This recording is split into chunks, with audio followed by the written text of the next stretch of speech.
अगली खबर पर जा रहे हैं। झारखंड की खबर है। आप कहेंगे कि आज तो छोटी सी बात हुई। छोटी सी बात नहीं, बहुत इंपॉर्टेंट बात है ये कि हेमंत सोरेन की उम्र 5 साल में 7 साल कैसे बढ़ गई। आप कहेंगे अटपटी बात है, कागज में है ये।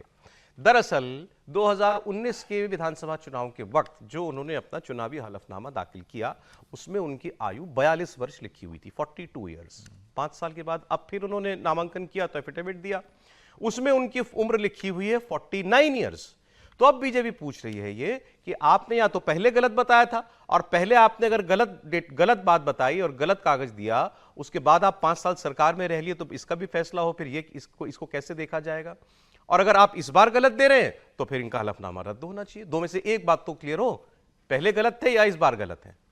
5 साल में 7 साल उम्र कैसे बढ़ गई। अब ये कागज की बात है तो इंपॉर्टेंट बात है ये। अब कल्पना सोरेन जी जो उनकी पत्नी है, उनके सामने ये सवाल हुआ तो उन्होंने भी इसको थोड़ा सा किनारे करने की कोशिश किया। भाई ये क्या बात हुई, आयु से क्या फर्क पड़ता है, आपके पास कहने के लिए कुछ है नहीं, तो अब हेमंत जी की आयु के पीछे पड़ गए हैं। लेकिन इतने हल्के में बीजेपी के नेता जो हैं वो इसको जाने दे नहीं रहे हैं। शिवराज सिंह चौहान जो वहां पर चुनाव देख रहे हैं बीजेपी का, उन्होंने भी इस पर रिएक्ट किया है। तो सुनिए जरा कल्पना सोरेन को और शिवराज सिंह चौहान को।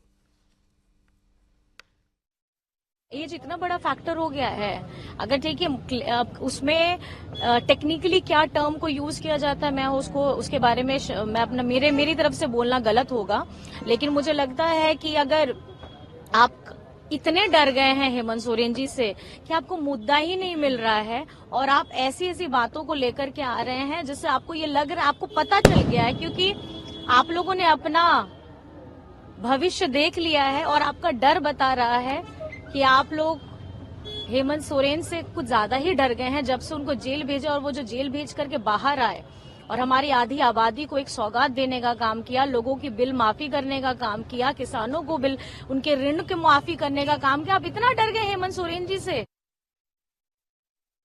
इसमें हार और जीत कहां से आ गई, ये तो बताओ कि 42 से 49 कैसे हो गए।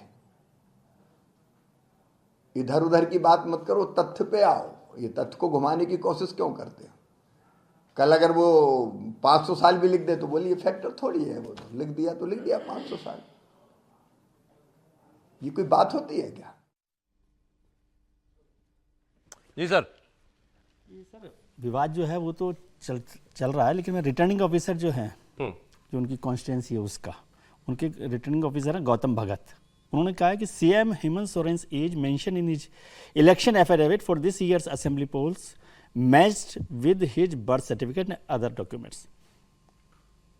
इस बार जो आयु बताई वो सही बताई, उनके बर्थ सर्टिफिकेट से मैच कर रही है, इसलिए उनका जो वो है तो पिछली बार नॉमिनेशन। और उन्होंने कहा कि गलत दिया था। हाँ, उन्होंने ये भी लिखा है कि पिछली बार क्या हुआ वो मेरे उसमें नहीं है, अधिकार क्षेत्र में। और वो इलेक्शन कह रहा है कि इस बार जो उन्होंने जो भी मैच किया वो मैच कर रही है, सही दिया है। हाँ, और हाई कोर्ट में वो चल रही है पिटीशन, तो वो उस पर तय करेंगे। लेकिन इस बार जो बर्थ सर्टिफिकेट दिया गया है और जो एज लिखी गई है, अगर रिटर्निंग अफसर की बात सही है कि इसलिए उन्होंने उसको रिजेक्ट नहीं किया। मैं कह रहा हूं कि अच्छा ठीक है कि इस बार जो सर्टिफिकेट दिया उन्होंने, बर्थ सर्टिफिकेट या व्हाटएवर एज प्रूफ, वो उससे मैच कर रहा है जो आयु अपनी लिखी हुई है। मतलब इस बार मान ले कि वो बात सही है कि he is actually 49 years old age on 2024। तो 2019 में फिर उनकी उम्र जो है वो गलत होगी। उसमें उन्होंने उसका भी जिक्र किया है, if there have been discrepancies, लेकिन तब उनकी उम्र 42 साल affidavit that it's not under my jurisdiction। वो भी बाकायदा एफिडेविट होता है। अभी रिटर्निंग ऑफिसर महोदय कैसे कह रहे हैं कि इनकी जुरिडिक्शन में नहीं है।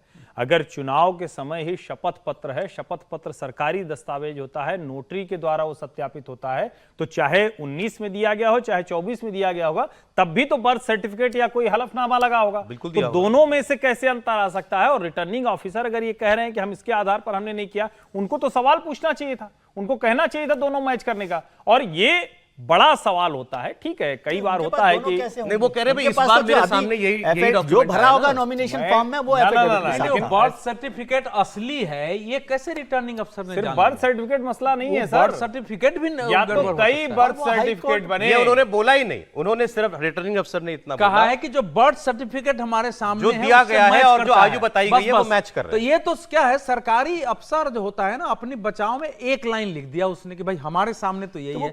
अब बर्थ सर्टिफिकेट यहाँ है, बर्थ सर्टिफिकेट पीछे। अगर मेरा कोई दूसरी पार्टी जाके आपत्ति करती है, सुनिए हर्षवर्धन जी ठीक बोल रहे हैं, कोई दूसरी पार्टी जाके जब आपत्ति कर देती है तो आपका फर्ज बनता है उसको जांच के देखना। अब वो हाईकोर्ट में चल रहा है, वो तो अपनी जगह चलेगा। अभी व्यूअर्स के मन में भी ये सवाल होगा, क्या ये इतना बड़ा मुद्दा है? समीर जी, देखिए, संजय सेठ ने यह मामला उठाया जो केंद्रीय रक्षा राज्य मंत्री है, वो चुनाव आयोग के पास गए थे। उन्होंने कहा कि भाई उनकी 5 साल में 7 साल की उम्र बढ़ गई है। उन्होंने जिसे आधार बनाया वो 2019 का एफिडेविट को उन्होंने आधार बनाया है, जबकि जो उनके आईडी कार्ड है, वोटर आईडी कार्ड है, उनका आधार कार्ड है, उसमें उनकी जन्म तारीख 10 अगस्त 1975 है सब जगह।